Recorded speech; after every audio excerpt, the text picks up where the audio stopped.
nikah impiannya tuh ala Luna Maya atau di KUA aja.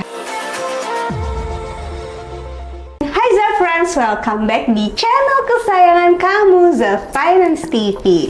Tempat kita ngobrolin soal uang dan masa depan. Semuanya dibungkus rapi kayak amplop kondangan.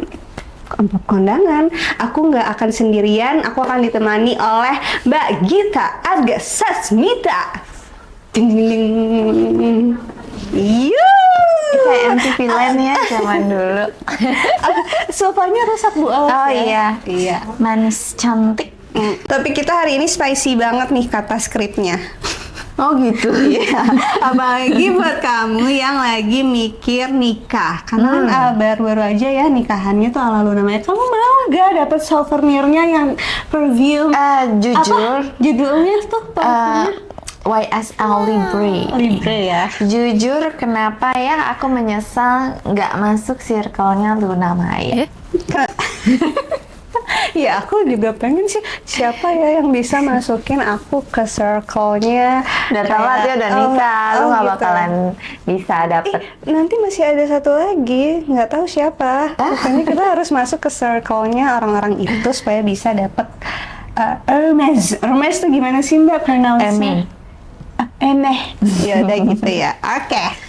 Mbak, kalau mau nikah nih ya, kalau misalnya bisa di flashback, kamu tuh mau nggak nikahnya tuh nikah impiannya tuh ala Luna Maya atau di KUA aja? Kalau aku jujur pengennya di KUA. Karena waktu aku nikah 15 tahun yang lalu itu juga cukup agak gebiar dan melelahkan. Tapi kalau melihat in our economic condition sekarang tuh kayaknya sayang banget deh, kayaknya mendingan KUA aja, lebih simple, hemat waktu, hemat biaya, hemat tenaga gitu ya. Kalau aku kan belum nikah. Kalau kamu? Aku belum nikah. Kamu maunya gimana? Aku tahu kamu belum nikah. Iya, aku kayak di-mention terus ya. Enggak ya, ini nggak promosi ya. Kalau aku tuh belum nikah. Iya. Aku pengennya tuh di KUA, cuman balik lagi keluarga aku yang heboh banget itu pengennya wah harus mewah karena anak terakhir dan cewek satu-satunya. Biasanya kan gitu ya, orang tua ya harus lihatnya. Kenapa? Padahal itu maunya yang sederhana. Kecuali kamu biayain sendiri kali. Benar nggak? Enggak, kalau di keluarga tetap pokoknya, tapi nggak apa-apa sih, nanti amplopnya kan banyak ya.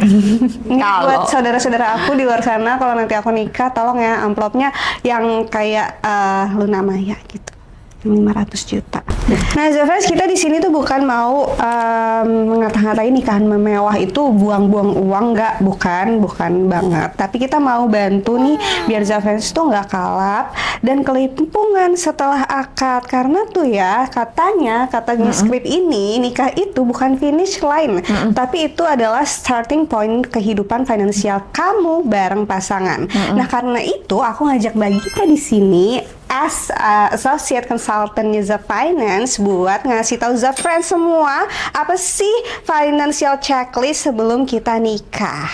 Oke, jadi yang pertama tuh komunikasinya tuh harus transparan. Kadang-kadang kita tuh sama pasangan kita, calon suami atau calon istri kita suka apa ya namanya? Malu gitu untuk ngomongin nikahan impian kita kan harganya misalnya setelah setelah ngitung-ngitung misalnya 100 juta. Terus kita baginya berapa nih? Gak enak gitu ngomongnya. Padahal itu tuh harus diomongin. Dan angka tersebut misalnya kita setengah-setengah yuk, 50% itu juga harus dilatar belakangi didasarin oleh karena kondisi keuangan aku tuh seperti ini. Kamu tuh perlu tahu kenapa kita membaginya sebanyak 50% gitu. Jadi jangan malu kalau misalnya dalam proses perencanaan bikin resepsi gitu ya, terus kita udah tahu biayanya berapa, jangan disembunyiin tuh kondisi keuangan kita dan kita tuh mampunya seperti apa, karena nanti takutnya jatuhnya gara-gara gengsi, gara-gara malu malah udah deh sebenarnya aku nggak bisa nih segitu, tapi aku paksain, aku pinjol aja deh. Nah iya gitu. bisa berakhirnya nanti malah jadi kepinjol, itu nggak baik ya. Jadi memang penting banget pasangan tuh saling jujur mengenai kondisi finansial masing-masing supaya dapat dilakukan pengaturan mengenai jumlah yang harus dipersiapkan masing-masing. Dan rela ya, dua-duanya iya, dan jadi ikhlas ya. Dengan mengetahui kualitas finansial masing-masing, diharapkan tuh keduanya dapat lebih bijak lagi mengatur anggaran dan kebutuhan dalam persiapan pernikahan. Emang aku setuju banget sih Mbak, emang harus transparansi. Mau before wedding dan life after marriage-nya tuh kan beda ya Mbak ya nanti. Yang penting pokoknya kita harus transparansi, karena aku tuh banyak banget dapet cerita Mbak dari teman-teman aku yang udah nikah. Ceritanya gimana? Ceritanya tuh ya gitulah Mbak, banyak pasangannya yang kayak nutup-nutupin, kayak minta maaf dulu deh, nanti baru kita kasih tahu kalau aku habis beli ini. Ini after marriage-nya ya Mbak malah. Kalau kayak gitu menurut Mbak Gita, minta izin dulu atau minta maaf dulu kalau Mbak Gita? Itu atau urusan suaminya? berikutnya tuh. Nah, tapi kita aja untuk ngomongin proses resepsi nih. Pembagiannya seperti apa, kalau udah duluan bohong atau atau malu nggak transparan gitu ya, gimana nanti setelah menikah bisa lebih terbuka tentang keuangan, yang justru itu lebih penting tuh. Enak banget kan kalau misalnya nantinya udah nggak ada gengsi-gengsian lagi, semuanya udah mau beli apa juga ngomong gitu tanpa ada beban. Oke, Mbak, checklist kedua apa nih? Yang checklist kedua adalah ngomongin tentang budget pernikahannya. Oke. Nah, budget pernikahan tuh harus diobrolin antara kedua belah pihak nih. Mimpinya tuh masing-masing tuh kayak gimana sih? Ya. Gitu. Terus siapa sih yang mau diundang gitu, atau harus diundang, ada kepentingan apa? Kadang-kadang tuh soalnya pernikahan juga adalah tumpukan kepentingan di situ. Nah itu juga harus diobrolin, dan pintar-pintar membanding-bandingkan antara venue, misalnya venue satu sama venue yang lain. Jadi jangan males tuh survei-survei harga. Kalau aku nih dulu rajin banget tuh nyoba-nyobain catering. Oh iya, tester food gitu ya Mbak? Food tester gitu di berbagai macam tempat, supaya kita bisa ngebandingin bukan cuma enaknya aja, tapi juga ini worth it nggak sih buat budget kita.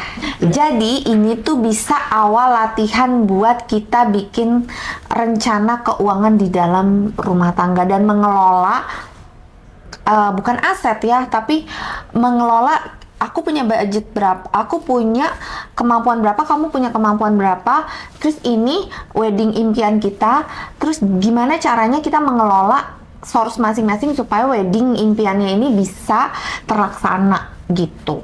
Oke. Tapi berarti nggak cuma, kita jangan ini ya mikirin nanti buat diposting tuh harus mewah, nanti makanannya tuh harus enak, pokoknya nikahan gue harus viral, pokoknya ya jangan kayak gitu. Kalau budgetnya pas itu bukan berarti kan nggak spesial ya Mbak, nggak pas-pasan gitu kan. Yang penting sah dan bahagia aja, bukan viral. Oke, ke checklist yang ketiga apa Mbak? Checklist yang ketiga adalah nabung sama investasi. Nah, udah tahu tuh wedding impiannya tuh kan berapa. Terus udah gitu di breakdown nih sama masing-masing. Oh, ternyata kita bisa nih sesuai kemampuan kita untuk mencapai itu, nyisihin berapa-berapa. Misalnya nih, dari 100 juta kita 50% ya. Berarti masing-masing punya target 50 juta.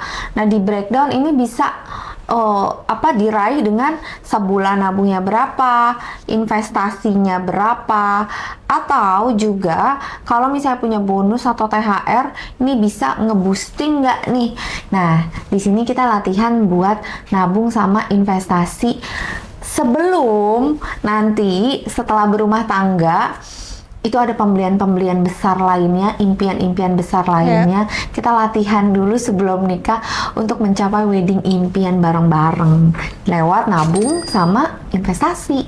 Nah, ngomongin investasi nih Mbak, emang bisa ya Mbak investasi buat persiapan pernikahan, misalnya jangkanya pendek kayak gitu kan, kita kan nggak tahu ya ketemu jodohnya kapan. Tiba-tiba gue 2 bulan lagi ketemu jodoh gue, gitu gimana Mbak?